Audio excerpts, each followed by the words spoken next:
everyone, Chris with the Kentucky Woodsman Channel. As you know, the Appalachians, from down south to all the way up north and everywhere in between, has been experiencing some of the worst weather conditions, some of the worst storms that we've ever seen in our lifetime and maybe in a couple of lifetimes.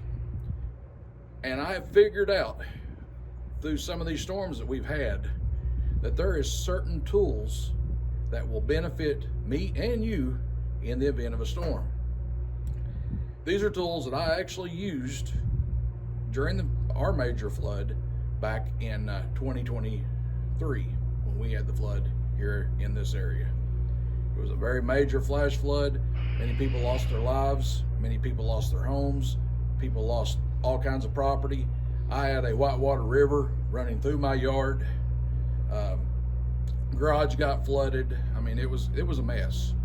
And if you've ever lived through this, you know all too well what I'm talking about.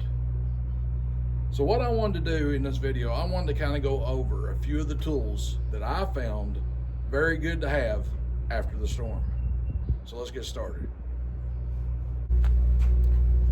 One tool that's very handy in a bad situation, in a flood, or anything as far as that goes, is if you have to turn your water main off going into your house, it takes a special tool and it's not always easy to do.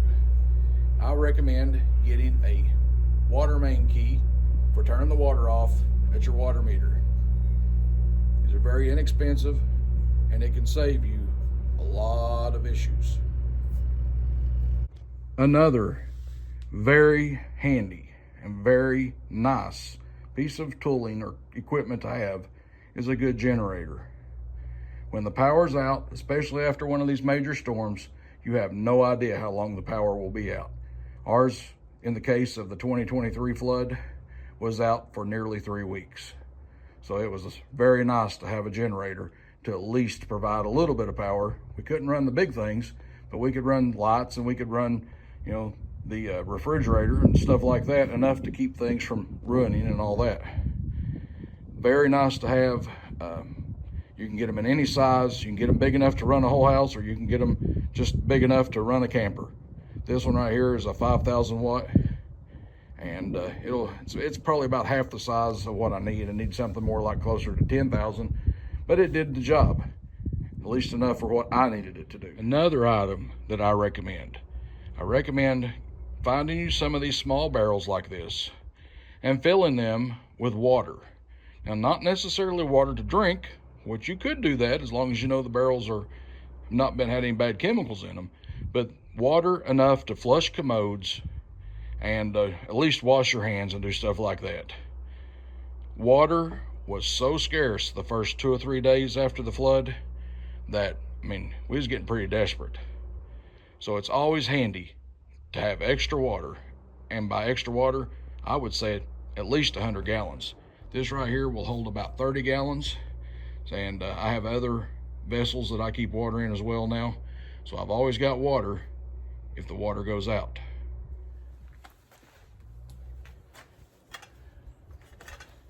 Another item I recommend keeping handy is a lantern.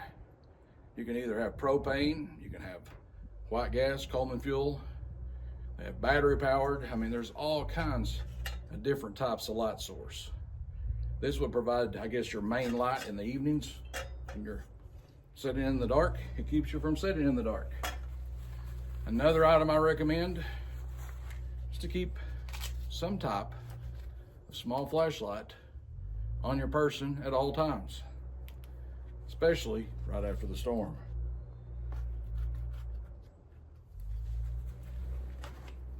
Another item would be a pair of bolt cutters, sometimes called a master key. And I will leave that at that. You know what these are used for.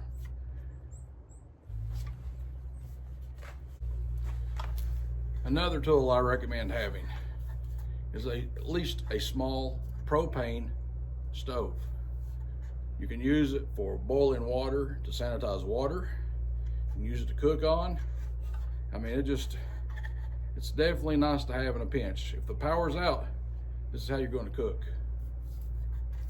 So just at least this type of propane stove, if not a regular Coleman stove, or not even necessarily propane. It can be white gas. It can be just anything that allows you to cook when there's no electricity. You would be surprised at how handy a shovel is after a major storm. I used this shovel to clean out the culverts that were stopped up with debris. I also used this very shovel to dig out my garage door, which had about 2 feet of mud, sand, and rocks washed up against it. Luckily, it didn't push the doors down, but I did have enough that I needed a shovel to dig out our side-by-side to get out and look for our family to see what had happened, where they were at, make sure everything was good with them. So a shovel, invaluable, folks, invaluable.